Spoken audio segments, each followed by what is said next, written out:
Je vous salue dans le beau et précieux nom de notre Seigneur Jésus-Christ. Merci à vous tous qui savourez ce beau et merveilleux nom de notre Seigneur, le Dieu des tout à coup. Que ce Dieu miracle se manifeste dans la vie de chacun de vous par son nom, cette expression tout à coup. Alors nous allons continuer toujours avec le Dieu des tout à coup et nous abordons aujourd'hui le Dieu des tout à coup dans le baptême du Saint-Esprit. Le baptême du Saint-Esprit. Nous lisons dans Actes chapitre 2, versets 1 à 4. Actes chapitre 2, versets 1 à 4. Le jour de la Pentecôte, ils étaient tous ensemble dans le même lieu. Tout à coup, il vint du ciel un bruit comme celui d'un vent impétueux, et il remplit toute la maison où ils étaient assis.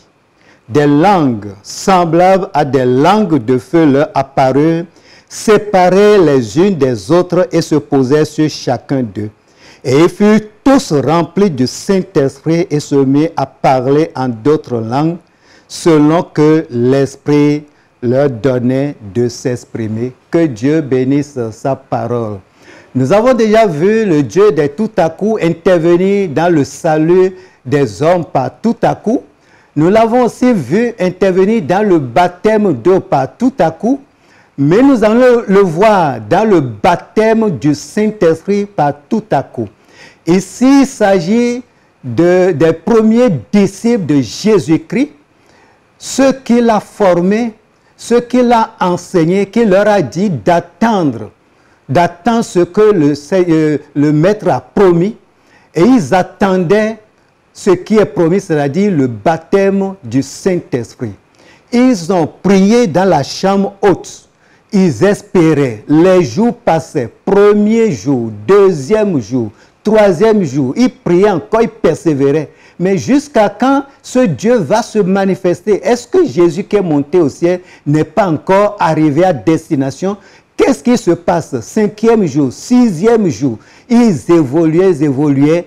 Le Dieu n'intervenait pas. C'est comme s'il était sourd. Mais comme nous l'avons dit, Dieu de tout à coup, il intervient au moment où on ne s'attend plus à lui. Au moment où on est découragé, au moment où on est prêt pour abandonner, c'est en ce moment qu'il nous surprend par une réponse positive.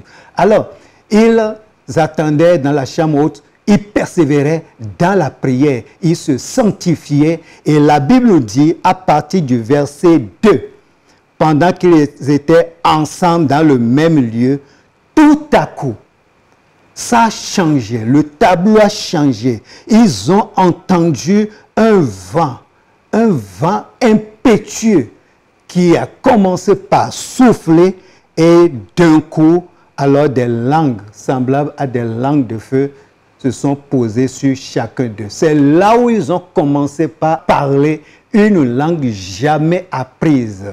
Le parler en langue, c'est le parler que le Saint-Esprit nous donne. C'est le parler que le Saint-Esprit accorde à ceux qui ont reçu le baptême du Saint-Esprit.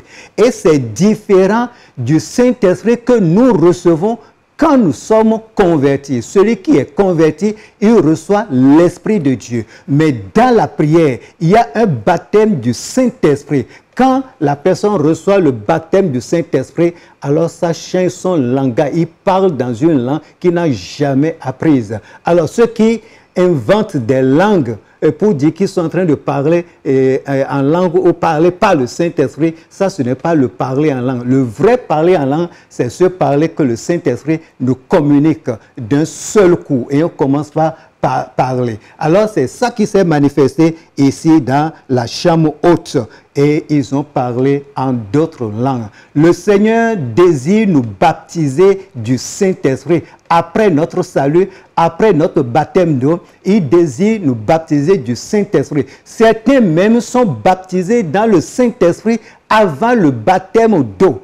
quand ils sont convertis, commencent par prier, le Seigneur est capable de les baptiser. Certains ont cette expérience. Il y en a qui sont baptisés du Saint-Esprit. Le jour où ils sortaient de l'eau, ils ont parlé en langue. Nous devons persévérer dans la prière pour recevoir le baptême du Saint-Esprit. Parce que quand nous recevons le baptême du Saint-Esprit, nous avons aussi les dons spirituels. C'est avec ces dons que nous œuvrons pour le Seigneur. C'est avec ces dons que nous travaillons pour Dieu. Et c'est vraiment nécessaire, très important et pour nous. Les disciples ont reçu le baptême du Saint-Esprit. Et quand nous lisons dans le livre des Actes, dans les chapitres à suivre, nous avons vu des communautés, nous avons des groupes qui ont reçu aussi le baptême du Saint-Esprit et qui ont parlé en langue. Donc le signe initial du baptême du Saint-Esprit, c'est le parler en langue. Tant qu'il n'y a pas le parler en langue, il n'y a pas baptême du Saint-Esprit. Il n'y a pas un baptême du Saint-Esprit sans le parler en langue. Il n'y a pas baptême du Saint-Esprit mâle et femelle. Le baptême du Saint-Esprit est le baptême du Saint-Esprit tel que nous le lisons dans Actes chapitre 2, le jour de la Pentecôte. Que le Seigneur vous remplisse du Saint-Esprit, que le Seigneur renouvelle le baptême du Saint-Esprit dans la vie de chacun de nous, au nom de Jésus-Christ. Amen. Seigneur, quand tu sauves, tu donnes aussi le baptême du Saint-Esprit. À tous ceux qui n'ont pas reçu le baptême du Saint-Esprit, qui n'ont pas fait cette merveilleuse expérience, je prie pour que tu les remplisses pendant qu'ils sont en train de prier, pendant qu'ils sont en communion avec toi. Remplis-les du Saint-Esprit et accorde-leur les dons spirituels pour qu'ils soient efficaces pour toi. Nous devons œuvrer pour toi pendant que nous sommes sur la terre, en attendant ton glorieux retour. Qu'il en soit ainsi dans le beau et précieux nom de notre Seigneur Jésus-Christ. Soyez bénis.